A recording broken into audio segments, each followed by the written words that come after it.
the Summer Solstice, also known as Litha, or the Midsummer Festival, is the longest day of the year.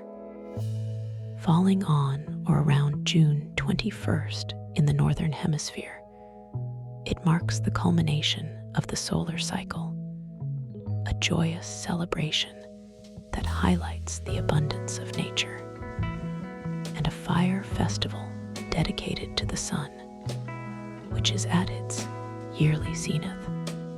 It is meant for rejoicing and celebrating ancient rites at Stonehenge, England. At least this is what the Druids used to do, since they were descendants of the sun worshippers. This date is also the traditional day for harvesting magical herbs that will be used for potions, filters, and charms. It has been recognized since time immemorial that the properties of plants are at their peak at this time of year. Thus, witches, midwives, herbalists, druids, and magicians gathered their herbs on this day, and often according to a very precise schedule. Some plants had to be picked at sunrise, others later in the morning, some when the sun reached its highest point in the sky, and still others later in the afternoon. All those who practiced magical, esoteric, or mystical arts used a small copper or golden sickle to cut the plants.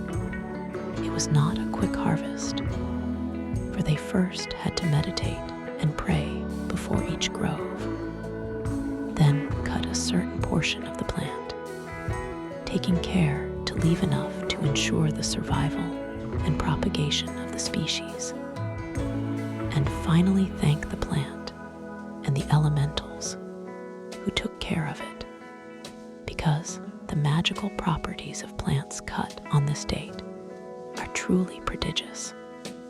Only few were needed, and these herbs were reserved for special use. It is also during this festival that it is appropriate to cut the tree branches that will be used to make magic wands and dowsing rods.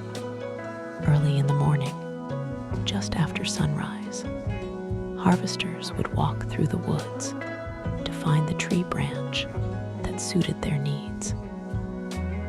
It was very auspicious to find a freshly fallen branch from a suitable tree, as this meant that the goddess was looking favorably upon that practitioner of magic. And in the case of a dowser, this even suggested interesting discoveries to come. It was also a day of intense work, as it was believed that all charms, potions, and spells prepared during this festival possessed increased strength and power. Furthermore, many superstitions surround this day.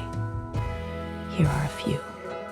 What you dream of on this night will come true in the coming year. It is unlucky to hear a cuckoo upon waking.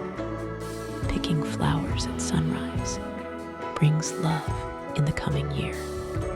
Seeing a white butterfly flitting among flowers upon waking foretells prosperity for the year.